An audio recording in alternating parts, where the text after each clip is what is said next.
Ah, shit. Here we go again.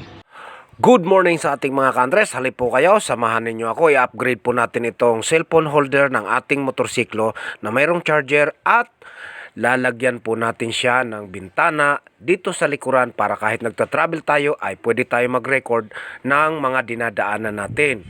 At the same time ay gagawin po natin siyang waterproof.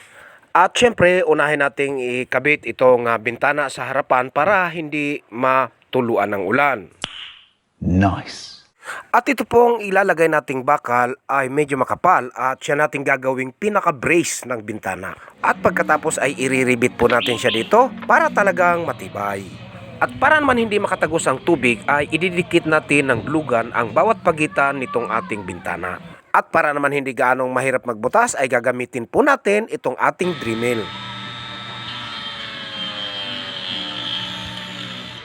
At ito naman po ang kinalabasan ng ating butas para sa camera sa likod ng cellphone.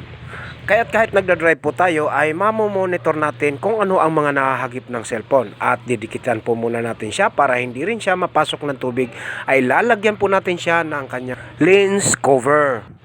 At ito na nga mga ka-Andres, ito na po ang kanyang itsura.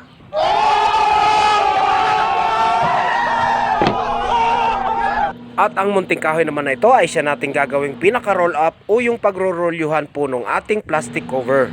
At dito naman natin siya ilalagay sa gawing itaas ng ating cellphone para kapag hindi umuulan ay bubuksan lang po natin siya. At ngayon naman po ay tatabasin po natin itong plastic cover na medyo makapal para hindi napupunit kaagad. At pagkatapos ay ikiklip natin siya dito sa ating kahoy at lalagyan natin ng glue para hindi natatanggal.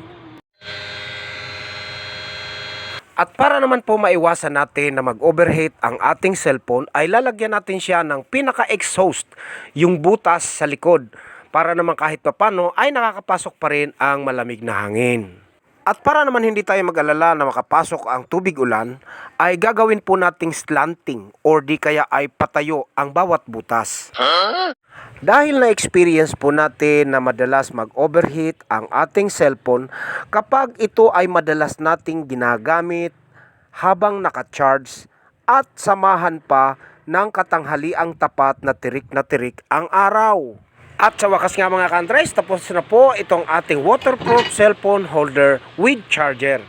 At ito na nga po mga ka-Andres, kapag hindi umuulan ay nakarolyo lamang siya ng ganyan. Ibababa lamang natin siya kapag malakas na ang ulan. You what? Pa! Pabili naman ako ng piso pambili ng pamintang durog-durog. Teka lang naman ba Kekang, ikakabit ko lang muna re. Hindi ba pwedeng durog lang? Huwag yung durog na durog. At sa wakas nga mga ka-Andres, natapos din ang ating project of the day. Thank you for watching.